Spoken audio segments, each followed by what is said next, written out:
It's Show Us Doing One of Your Favorite Things week, and I'm here at the pool. I don't know how much footage I'm actually gonna get, but we'll see. I don't really want to film when there's so many kids, so we'll see if people start leaving for dinner time and stuff. I'll probably be here for a few hours, so, well, we'll see.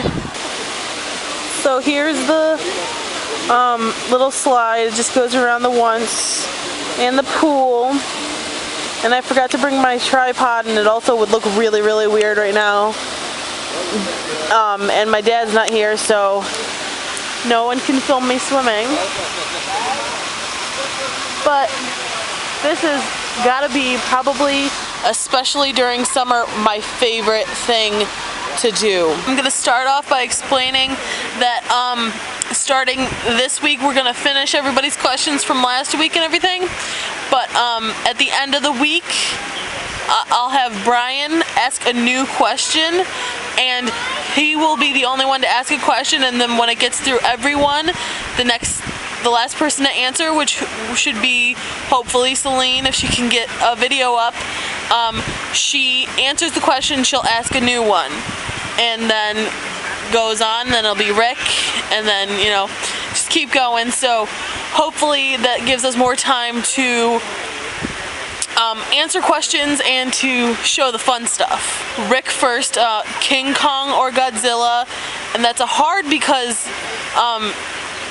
King Kong is actually pretty much a good guy.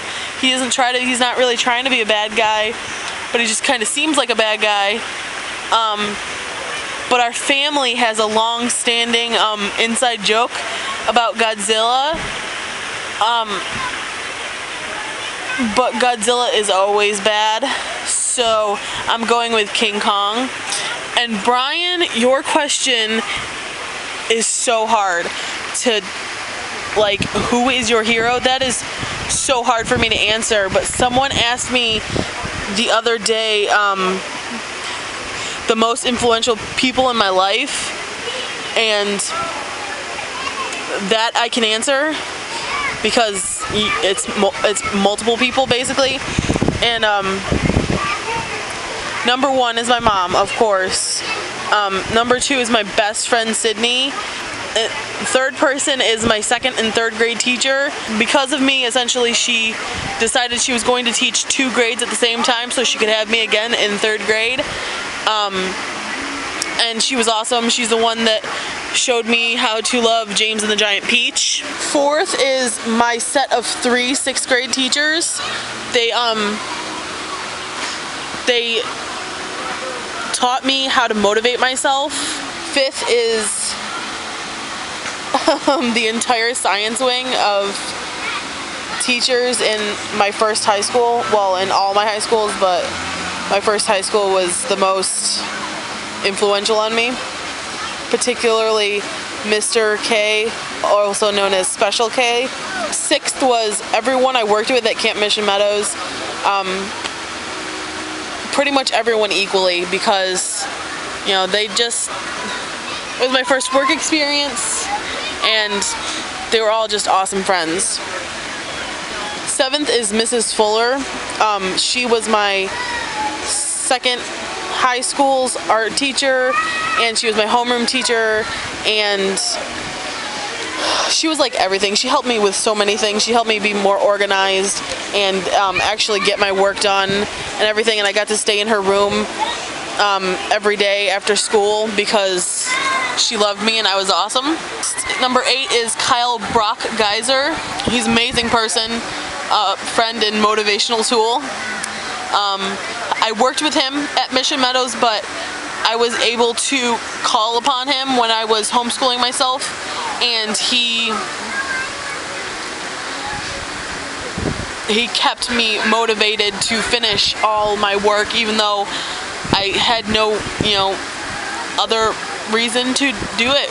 So I just kind of like, hey, tell me to get my work done and I'll get it done, and he did. The next one is everyone at CBC, at Covenant Bible College, the college that I went to. Everyone, even the receptionist, I loved them all. They were awesome. They helped me so much.